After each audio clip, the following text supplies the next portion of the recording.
नमस्कार. मल्हार टीव्हीच्या सकाळच्या बातमीपत्रामध्ये आपलं स्वागत. सध्या उन्हाची तीव्रता दिवसेंदिवस अधिक वाढू लागली आहे. अशावेळी उष्माघात होण्याची शक्यता असल्याने नागरिकांनी काळजी घेणे आवश्यक असल्याचे आवाहन पनवेल महापालिकेचे प्रभारी आयुक्त डॉक्टर प्रशांत रसाळ यांनी केले आहे. वाढत्या उष्णतेमुळे शरीराचे तापमान वाढून उष्माघात होण्याची शक्यता असते. राज्य शासनाच्या आपत्ती व्यवस्थापनाने देखील उष्माघाताच्या अनुषंगाने आवश्यक सूचना देण्यात आल्या आहेत. अशा व्यक्तीला थंड ठिकाणी तातडीने घेऊन जावे, तसेच शरीरावरील कपड्यांवर पाणी मारावे. शक्य असल्यास व्यक्तीला वारा घालावा. उष्णतेचा अधिक त्रास झाल्यास नागरिकांनी महापालिकेच्या आरोग्यवर्धिनी केंद्रांमध्ये उपचार घ्यावे. महानगरपालिकेच्या वतीने उष्माघाताच्या रुग्णांसाठी खबरदारी म्हणून प्रत्येक प्रभाग समितीमधील एका आरोग्यवर्धिनी केंद्रामध्ये शीतगृह असे 5 शीतगृह उभारण्यात आले आहेत. तसेच उर्वरित 10 नागरी प्राथमिक आरोग्य केंद्र, 2 आपला दवाखाना आणि 6 आरोग्यवर्धिनी उपकेंद्रांमध्ये एअर कूलर बसवण्यात आले आहेत. त्यामुळे रुग्णांना बाहेरील तापमानापेक्षा कमी तापमानात ठेवून तात्पुरता दिलासा मिळू शकणार आहे.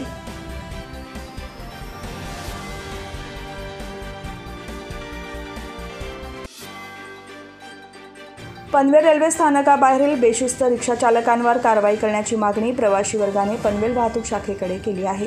पनवेल रेल्वे स्थानकामध्ये 3 आसनी रिक्षा चालकांनी प्रवाशांची वाट अडवली आहे. सध्या 3 आसनी रिक्षांना स्थानक परिसरात काम सुरू असल्याने प्रवेशबंदी केल्याने काही रिक्षा चालकांनी पादचाऱ्यांची वाट अडवून पोलिसांच्या कारवाईला ठेंगा दाखवला आहे. वाहतूक पोलिसांना याबाबत विचारल्यावर त्यांनी बेशिस्त चालकांवर कारवाई सुरू असल्याची माहिती दिली. विशेष म्हणजे स्थानक परिसरात व्यवसाय करणारे रिक्षा चालक प्रवाशांकडून मीटरप्रमाणे भाडे आकारत नाहीत. रात्रीच्या वेळेस बोली भाडे पद्धतीने अवाजवी भाडे आकारले जातात. रिक्षा चालक नियमाप्रमाणे व्यवसाय करत नाहीत. याला पनवेलच्या प्रादेशिक परिवहन विभाग सुद्धा जबाबदार आहे. या विभागाच्या अधिकाऱ्यांनी या समस्येकडे गांभीर्याने वेळीच लक्ष न घातल्याने ही परिस्थिती हाताबाहेर गेली असल्याचे दिसून येत आहे.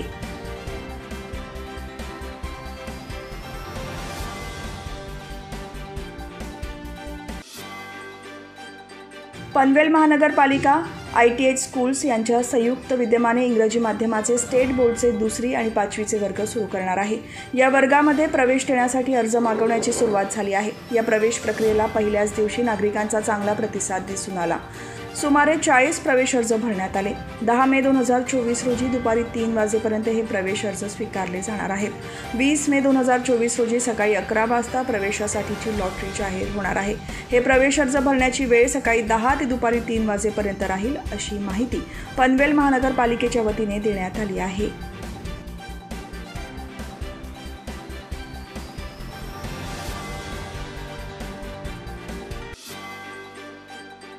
पनवेल तालुक्यातील डेरवली येथील निसर्ग हॉटेलच्या पहिल्या मजल्यावर नागरिकांना हुक्क्यामध्ये तंबाखूयुक्त घटक असलेल्या सुगंधी पदार्थाचे सेवन करण्यासाठी दिल्याप्रकरणी 6 जणांविरोधात पनवेल तालुका पोलीस ठाण्यात विविध कलमान्वये गुन्हा दाखल करण्यात आला आहे.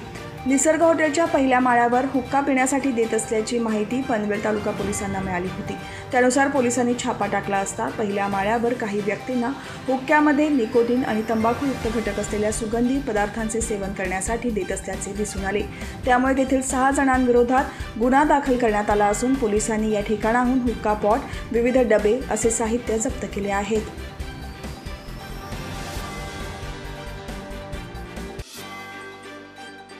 महाड औद्योगिक क्षेत्र परिसरातील काळीजकोंड गावाच्या हद्दीत असलेल्या अतिरिक्त क्षेत्रातील स्टेक लाईफ सायन्स या कंपनीत बुधवारी मध्यरात्री भीषण आग लागली. या घटनेत जीवितहानी झाली नसली तरी कंपनीचे लाखोंचे नुकसान झाले आहे. या आगीमुळे कामगारांमध्ये भीतीचे वातावरण निर्माण होऊन कामगारांनी कंपनीबाहेर पळ काढला. यावेळी कंपनीमध्ये 25 कामगार काम करत होते. आगीचा भडका उडून छोटे मोठे स्फोट होऊ लागले. या स्फोटांमुळे परिसर हादरून गेला. वेळीच कामगार बाहेर पडल्याने कोणतीही जीवितहानी झाली नसली तरी 20 लाख किमतीचे कंपनीचे DDA प्लांटचे स्क्रबर, एरियामधील टँक, बोअर केमिकल सप्लाय करण्याची पाईपलाईन तसेच इतर साहित्य जळून खाक झाले. ही आग HCL टँकचे तापमान वाढल्याने स्क्रबरने पेट घेतल्याने लागली असल्याने कंपनी प्रशासनाकडून सांगण्यात आले आहे.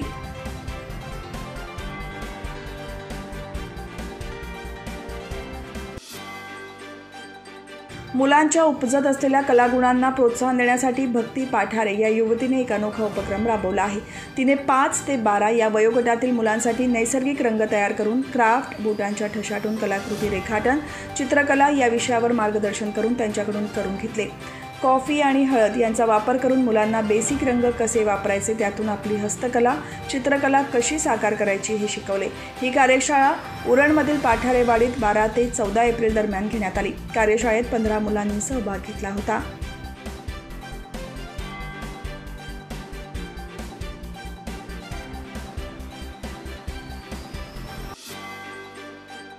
खारघर वसाहतीमध्ये राहणाऱ्या एका 25 वर्षांच्या एका तरुणीवर अत्याचार झाल्याची धक्कादायक बाब वाशीमध्ये घडली आहे।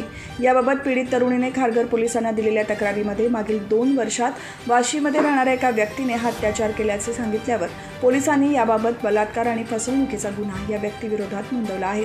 अत्याचार करणाऱ्या व्यक्तीने मोठ्या पदावर काम करत असल्याचे भासवून या पीडितेला लग्नाचे आमिष दाखवून प्रेमात अडकवले। पीडितेचा विश्वास संपादन केल्यावर नवी मुंबईतील सांदपाडा येथील हॉटेल स्काय स्वीटमध्ये वारंवार तिच्यावर अत्याचार केल्याचे पीडितेने पोलिसांना दिलेल्या तक्रारीत म्हटले आहे।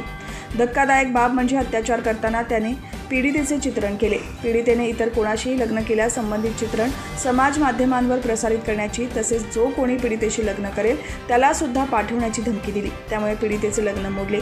अखेर खारघर पोलिसांमध्ये पीडितेने संबंधित व्यक्तीविरोधात गुन्हा नोंदवला।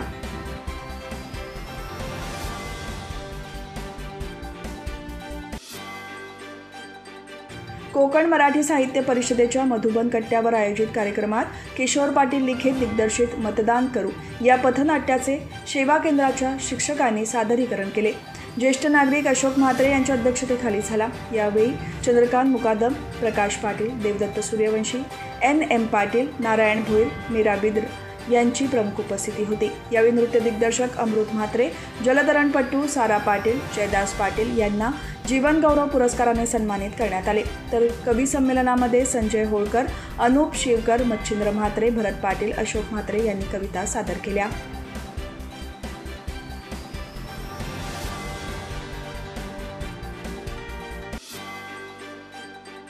रायगड लोकसभा मतदारसंघातील भाजप, शिवसेना, राष्ट्रवादी, RPI, रासप, PRP आणि मित्रपक्ष महायुतीचे उमेदवार खासदार सुनील तटकरे यांनी आपला अर्ज जिल्हाधिकारी तथा जिल्हा निवडणूक निर्णय अधिकारी किशन जावळे यांच्याकडे सादर केला। या निमित्ताने महायुतीने अलिबागमध्ये जोरदार शक्ती प्रदर्शन करत खासदार तटकरे यांच्या विजयाचा निर्धार केला। उमेदवारी अर्ज दाखल करण्यापूर्वी अलिबागजवळील चिंतामणराव केळकर विद्यालयासमोरील मैदानात महायुतीचे प्रचार सभा आयोजित करण्यात आली होती। या सभेला राज्याचे उद्योग मंत्री तथा रायगडचे पालकमंत्री उदय सामंत, सार्वजनिक बांधकाम मंत्री रवींद्र चव्हाण, वैद्यकीय शिक्षण मंत्री हसन मुश्रीफ, महिला आणि बालविकास मंत्री अदिती तटकरे, शिवसेनेचे प्रतोद भरत कोकावले, भाजपचे मावळ लोकसभा निवडणूक प्रमुख आमदार प्रशांत ठाकूर, आमदार महेंद्र दळवी, आमदार महेंद्र थोरवे, आमदार महेश बालदी, आमदार योगेश कदम, आमदार अनिकेत तटकरे, भाजपचे दक्षिण रायगड जिल्हा अध्यक्ष माजी आमदार धैर्यशील पाटील, माजी आमदार विनय नातू, शेखर निकम, सूर्यकांत दळवी, मनसेचे नेते नितीन सरदेसाई, शिवसेना जिल्हा प्रमुख राजा केणी, राष्ट्रवादी काँग्रेसचे जिल्हाध्यक्ष मधुकर पाटील, RPIचे सीताराम कांबळे यांच्यासह प्रमुख पदाधिकारी उपस्थित होते। यावेळी मंत्री उदय सामंत, रवींद्र चव्हाण, हसन मुश्रीफ यांनी देशात नरेंद्र मोदी यांच्या नेतृत्वाखाली तर राज्यात एकनाथ शिंदे, देवेंद्र फडणवीस, अजित पवार यांच्या नेतृत्वाखाली सरकार काम करत आहे। विकास असाच पुढे सुरू राहणार आहे। सुनील तटकरे यांना पुन्हा खासदार करण्यासाठी कार्यकर्त्यांनी दिवस रात्र मेहनत घ्यावी असे आवाहन केले। लोकसभा निवडणुकीसाठी पहिल्या टप्प्यातील मतदान प्रक्रिया आज पार पडणार आहे। यासाठी प्रशासन आणि पोलीस यंत्रणा सज्ज झाली आहे। देशात 7 टप्प्यांमध्ये लोकसभा निवडणूक होणार आहे। यासाठी आज पहिल्या टप्प्यात देशातील 102 मतदारसंघात मतदान होईल। यात महाराष्ट्रासह 21 राज्यांमधील 102 जागांवर 1625 उमेदवार निवडणूक रिंगणात आहेत। पहिल्या टप्प्यात महाराष्ट्रातील नागपूर, रामटेक, भंडारा, गोंदिया, गडचिरोली, चंद्रपूर या मतदारसंघात मतदान होणार आहे।